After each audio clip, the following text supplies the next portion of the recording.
بسم اللہ الرحمن الرحیم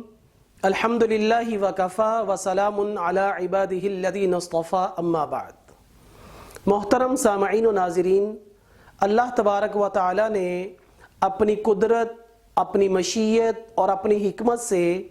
بعض مہینوں کو بعض مہینوں پر فوقیت اور افضلیت عطا فرمائی ہے، جس طرح رمضان المبارک سال کے دیگر مہینوں کا سردار ہے۔ اسی طرح ہفتے کے دنوں میں اللہ تعالیٰ نے بعض دنوں کو بعض دنوں پر فضیلت عطا فرمائی ہے، جس طرح جمعۃ المبارک ہفتے کے دیگر ایام کا سردار ہے۔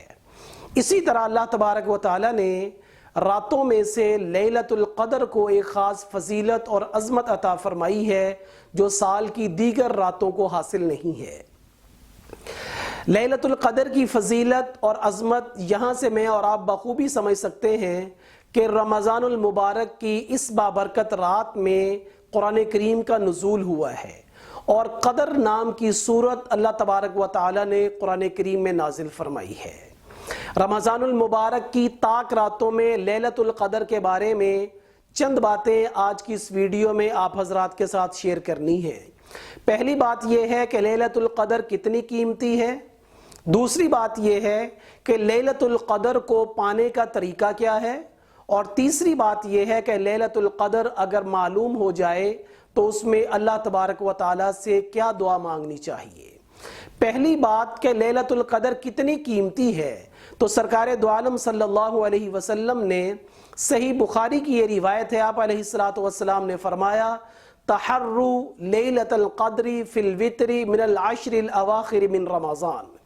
کہ لیلۃ القدر کو رمضان المبارک کے آخری عشرے کی طاق راتوں میں تلاش کرو۔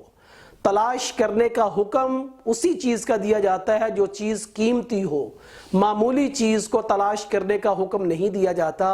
تو اس حدیث طیبہ سے آپ علیہ السلام نے جو حکم مجھے اور آپ کو دیا ہے وہ یہ ہے کہ لیلۃ القدر کو تلاش کرو، جس سے معلوم ہوتا ہے کہ لیلۃ القدر ایک قیمتی رات ہے۔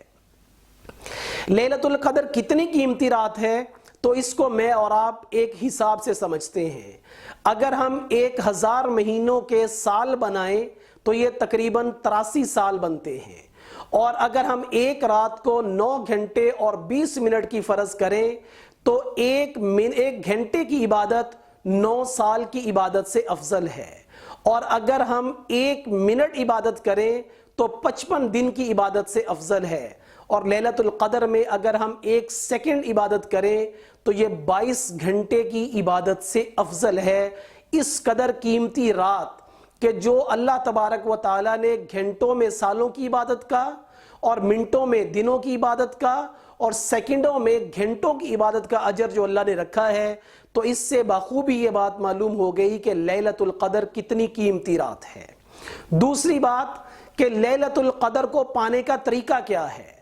تو حضرت عثمان غنی رضی اللہ تعالی عنہ سے مشکات المصابیح کے اندر یہ روایت منقول ہے کہ آپ علیہ السلام نے فرمایا کہ جو آدمی عشاء کی نماز باجماعت ادا کر لے تو یہ ایسے ہے جیسے آدھی رات قیام یعنی عبادت کرتا رہا، اور جو فجر کی نماز بھی صبح باجماعت ادا کر لے تو یہ ایسے ہے جیسے کہ ساری رات عبادت کرتا رہا۔ تو گویا کہ اگر ہم رمضان کے آخری عشرے میں خاص طور پر، طاق راتوں میں بھی خاص طور پر، اگر ہم فجر اور عشاء باجماعت ادا کرنے کی اپنی عادت بنا لیں تو لیلۃ القدر میں اور آپ سرکار دو عالم صلی اللہ علیہ وسلم کی اس مبارک حدیث کی روشنی میں حاصل کر سکتے ہیں۔ اس کے ساتھ تیسری بات یہ ہے کہ لیلۃ القدر اگر معلوم ہو جائے تو اس میں کیا اللہ سے دعا مانگنی چاہیے، تو اس میں سیدہ عائشہ رضی اللہ تعالیٰ عنہ کی روایت سنن ابن ماجہ کے اندر ہے۔ سیدہ عائشہ رضی اللہ تعالیٰ نے عرض کیا یا رسول اللہ صلی اللہ علیہ وسلم، اگر مجھے معلوم ہو جائے کہ لیلۃ القدر آج ہے تو میں کیا اللہ سے مانگوں، کیا دعا کروں؟ تو آپ علیہ السلام نے فرمایا کہ عائشہ تم یہ کہو اللہم انک عفو تحب العفو فاعف عنی۔ میں پھر دہراتا ہوں، اللہم انک عفو تحب العفو فاعف عنی، اللہم انک عفو